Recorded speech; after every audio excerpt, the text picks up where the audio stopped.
Magandang araw mga kaibigan. Bigyan natin ng reaksyon, opinion ngayon itong post ang balita ngayon tungkol sa pahayag ng Governor ng Bulacan sa mga flood control projects ng Administrasyong PBBM. Kasi sa briefing ng Pangulo, Bulacan ang may pinakamaraming flood control projects sa buong bansa. May top 10 provinces, Bulacan ang nangunguna.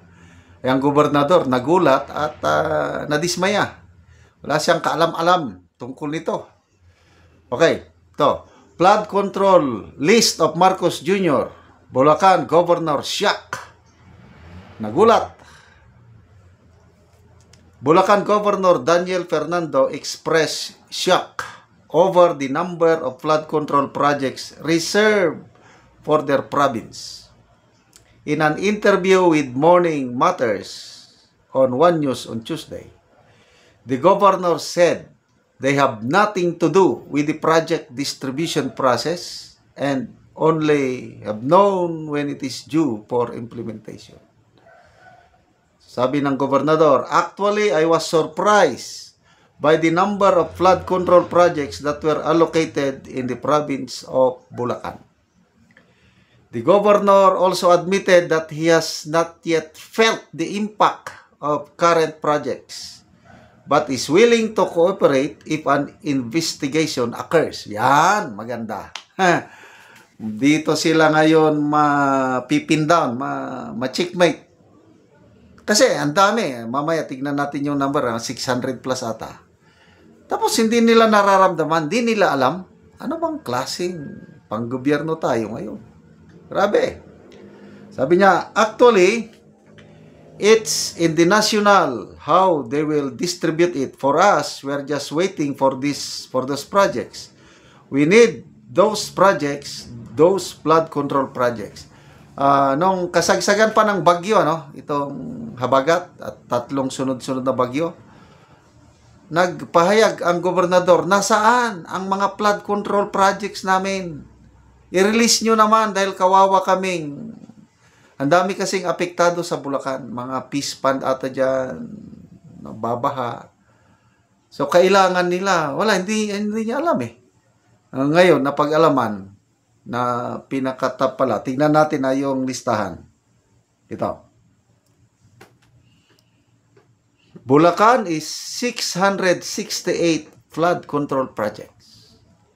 Sunod is Cebu, 414. Isabela, 341. Pangasinan, 313. Pampanga, 292.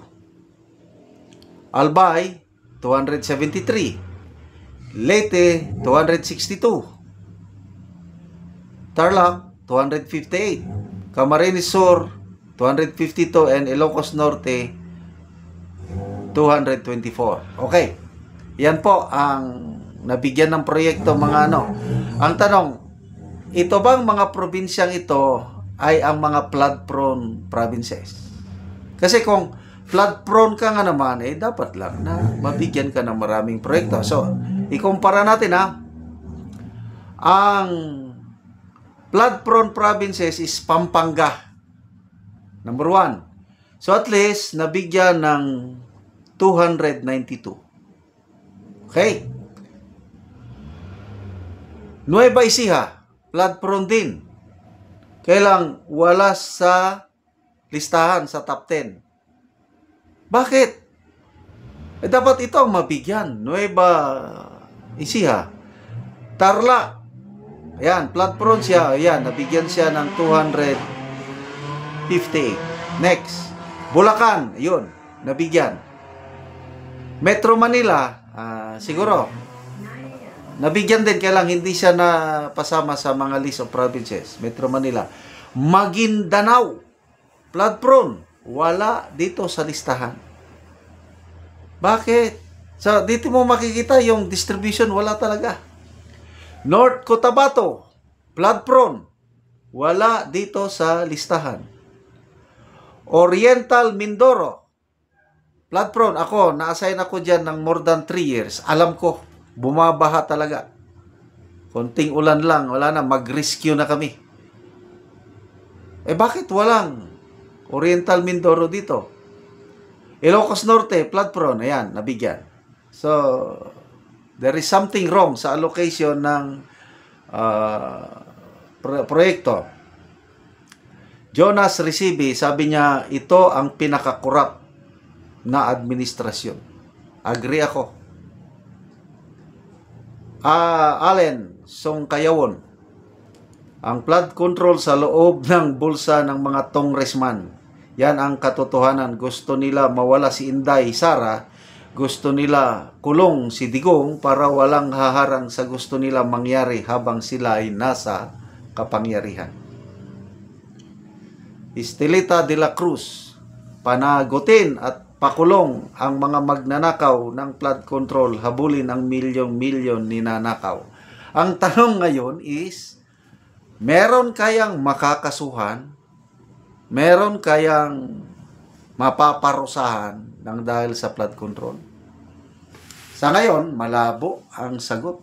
Kasi, ang Pangulo, kahit napakaganda yung pronouncement niya sa SUNA na mahiya naman kayo, mga magnanakaw, dapat may managot. Sa ngayon, malabo pa ang kanyang hanggang data pa lang. More than 2 weeks na mula nung nagsona siya, data lang ipinakita niya. Yan, yung mga top 15 contractors, top 10 provinces. So, what's next? Sino ang mag-iimbestiga? Sabi niya, hindi daw DPWH. So, sino? Mga kongresista, ay mahiya naman kayo. So, ang pinaka-the best so far ngayon is Blue Ribbon Committee ng Senado. Or, the better, parallel investigation, habang nag-iimbestiga ang Blue Ribbon, okay, pag mag-create ng Pangulo ng independent body na ang head, si General o Mayor Magalong, sasaludo na ako sa Presidente. Totohanan na. Kailang hanggang hindi pa niya ginagawa yan, alanganin ako. Baka hanggang salita lang yung kanyang sona na dapat may managot. So, mas aasa po tayo sa Blue Ribbon Committee. Sigurado iimbestigahan ito. Nagsalita na si SP Escudero na okay, yung mga contractor niyan, imbestigahan ng Blue Ribbon Committee para maliwanagan yung issue against sa kanya na yung campaign donor na daw niya na contractor, kasama doon. So, hindi siya natatakot na maimbestigahan ng Blue Ribbon Committee. Yun ang dapat. Okay, salamat mga kaibigan sa inyong pagsubaybay sa ating channel. Nakakatulong kayo ng malaki sa tribong Talandig ng Bukidnon dahil ang sweldo natin sa channel na ito, pantulong natin sa tribo. Meron tayong livelihood assistance sa kanila. Nagpapatanim ng Arabica coffee. As of now, meron ng 25 farmers na natulungan natin nakapagtanim na ng more than 12,000 seedlings ng Arabica coffee. Panoorin nyo ang video na ito. So, mo ni siya ang kaping wala pa nang isa ka bulan gikan sa pagtanom. So, magkita gid nato dire ang kiloagon sa gitamnan ni kuya sa iyang kape. So, hapit na po ni siya mag isa ka bulan. So, makita gid nato. So, mo ni siya ang kiloagon sa iyang ginatamnan.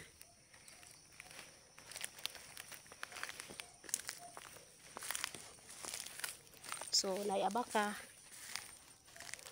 naipalkata. So, mo ni sila ang palandong sa pagtanom. So, makita din mo diri nga nindot kaayo.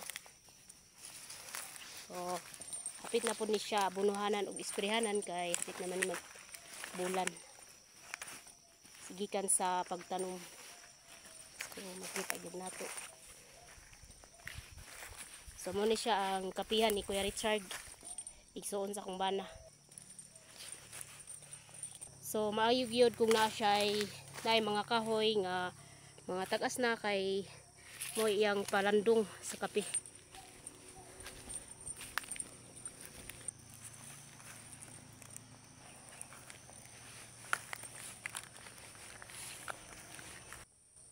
So mo siya ang kape nga 300 kapunuan nga gitanom ni kuya sa iyang yuta.